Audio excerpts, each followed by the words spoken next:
Yes, now the morning turned into the afternoon. So good afternoon, ladies and gentlemen.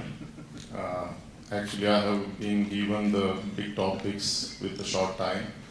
So I would rather talk about my experience briefly about the Make in India. I will not take much time to introduce myself because it was already mentioned. I'm a metallurgist by profession and working in foundry more than 12 years in India and Germany. So I would say not accidentally, but from the desire, from the beginning, coming from the very humble background, I was having a desire to become an entrepreneur. And having 10 years of experience in Germany, I came back to India and started my own enterprises, which turned into a big venture, big joint venture, and we are now, Taural India is investing around 200 crore in Pune, and with the employability of 1,500 people, as it is a foundry, so labor-intensive work.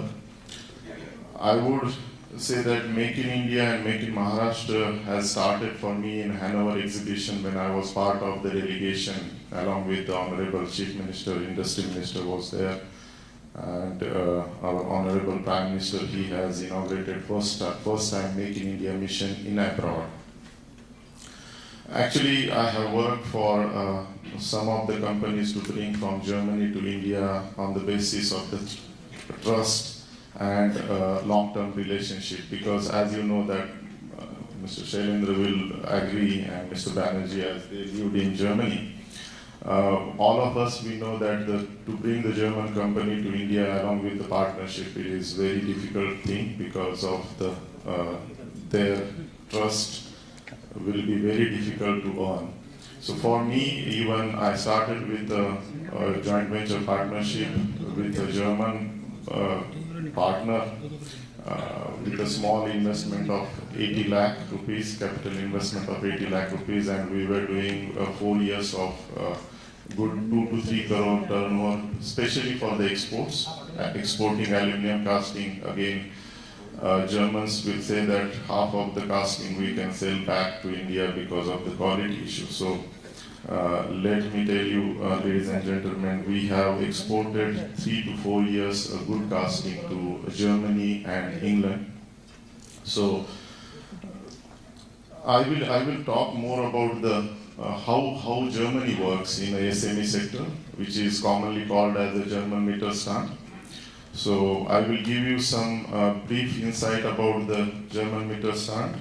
So more than 99.4% companies belong to the SME sector, which is Mittelstand. Then 52% of the economical output comes from the SME, whereas we are talking here about roughly 20 to 30%.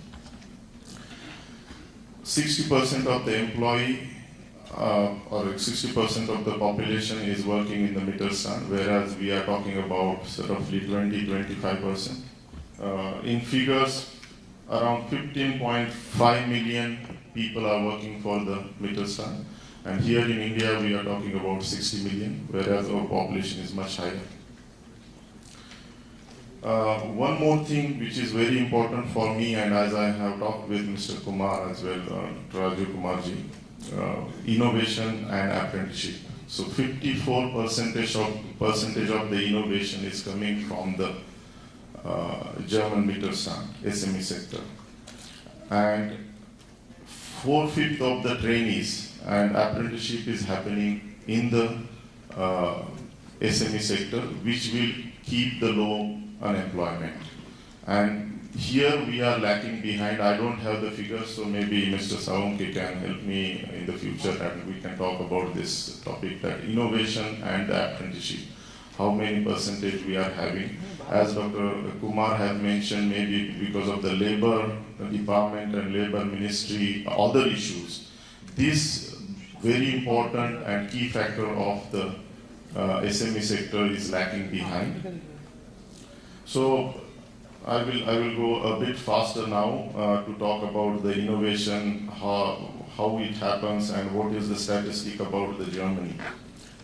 As I mentioned earlier, 8.7 billion euros are invested in the Mittelstand SME sector innovation, which is 1/7 of the Germany's total investment. Innovation investment intensity of the German Mittelstand is twice double than the bigger sectors. So it is more concentrated on the SME sector. Right now, I have a figure of 499,525 patents are registered from the German Mittelstand in European countries, which is much higher than any other country in Europe. So which is around 5 lakhs. So furthermore, as I have mentioned that the patents are not being registered by the big ventures like Siemens and Bosch. It is around 30 applications per 1,000 employee by the Mittelstand, whereas the Siemens and Bosch, such big companies, are having 10. So it is nearly 3 times more.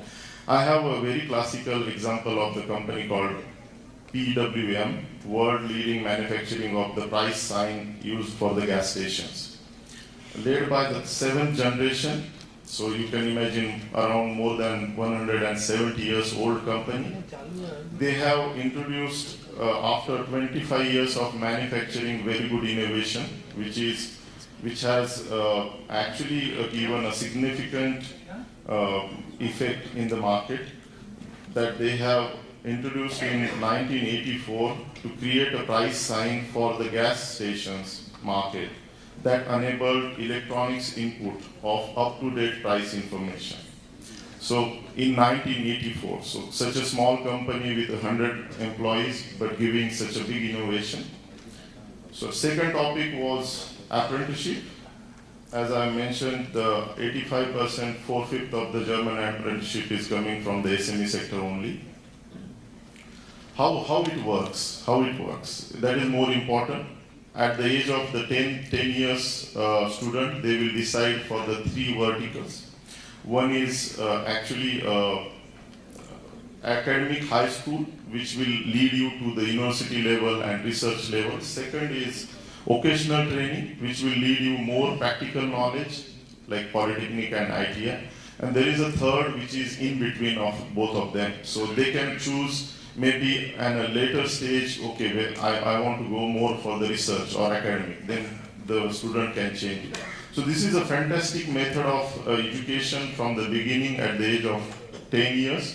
And here we talk about 12th standard, which is like a 16, 17 years old child. So at the earlier age, they can decide where I want to go.